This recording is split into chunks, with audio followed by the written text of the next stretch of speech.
in reverse backwards. It doesn't work. When we're in unforgiveness, what are we doing? We're living out in the past. And I wrote something I wanted to read because I don't want to forget what I said. It was kind of neat. If I could find it, I probably won't be able to find it. I'll just repeat it.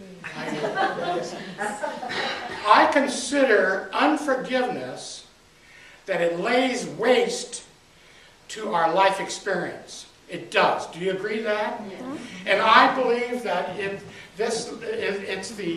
it's so detrimental to the expression of our greater good. It really wipes out our greater good. It is our resistance to our greater good. So when we're in unforgiveness, what are we doing? We're resisting the great glory that we are. And so what we talk about this month is that if we want to clean up things, if we want the life force to flow into our life where we have direct communication and be connected to all that we are, then we need to clean things up, and we need to not live in unforgiveness. There's a story that I like to relate to. It has to do with Mary D. Mary, from the time she was just a youngster until she got older, was always criticized. She was called a retard at school. She was bullied, and her parents brought pretty negative stuff into her life. And so she grew up really being very angry and being very resentful. And as she grew older, she was hard to get along with. She was called incorrigible. She was taken out of school, and she was put into a school that was for the emotionally disturbed youngsters, you know? And she was in pretty bad shape. But while she's at this school, this social worker came up to her and said, "Mary, are you happy with how you are? Are you happy with your life experience?" And she said, "No, I'm not." She said, and then the social worker said, "Well, what can we do about that?" And so what she did, she brought the metaphor of a pond into the picture. She said, "You know, our life is like a large pond. The clean water's got to be coming in, and the old water flowing out. It's a giving and a taking." And she said, "What we need to do, Mary, is this." She said, "We need to release your anger and your bitterness. We need to open the floodgates and let it out. Let all that stuff out." And he said, "Then we need to open up the other side. We need to let water flow in." And Mary said, "Well," she said, "will you help me do this?" "Yes, I'll help you release. We can do that in a while. But how do I bring water in?" She says, "Because you need to start loving yourself and give yourself a gift. If you were to give yourself a gift, what would that gift be?" And she thought for a moment, and she said, "I'd like to learn how to read." Here's a youngster that's in her teens now. She can't read. She's totally blocked out her own expression of glory. And so Mary went on with help. She not only learned to read, she got her GED. She went on to community college and got her AA degree.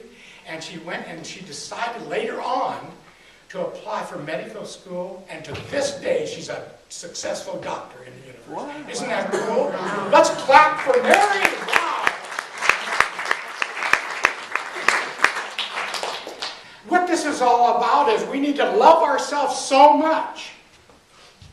And that's what this month's about. Angela, you need to love yourself so much that you will not allow the actions, the comments, the dictation of others to get in the way of your happiness and your glory. And you will not allow any events in your life to be an anchor on your greater good. Because I am on an evolutionary journey, and my duty assignment here is to be open and responsive to this loving life force that's creative in nature, and to sunshine that, and to be all that I can be. And I can't be if I allow the opinions of others to dictate how I feel. You agree with this? Yes. That's what this month's all about. It's that. There's another story which I really kind of love, and it's about Martha James. And she said she took in her niece. Her niece was hurting.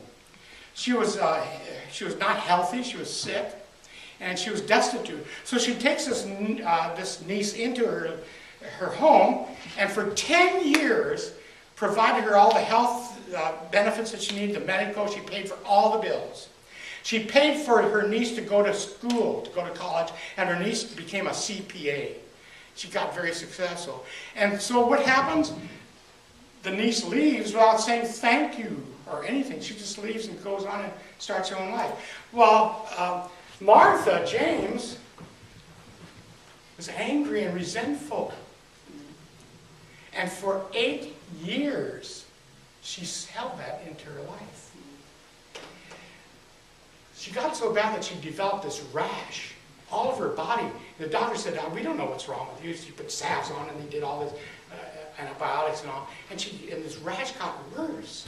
So she goes to her New Thought minister and she explained the situation to him. And he said this, he said, number one, we need to think of forgiveness. And she says, how do I do that? You expected your niece to be in the consciousness to where she could say thank you. She was not able to do that. So you withheld your love of her.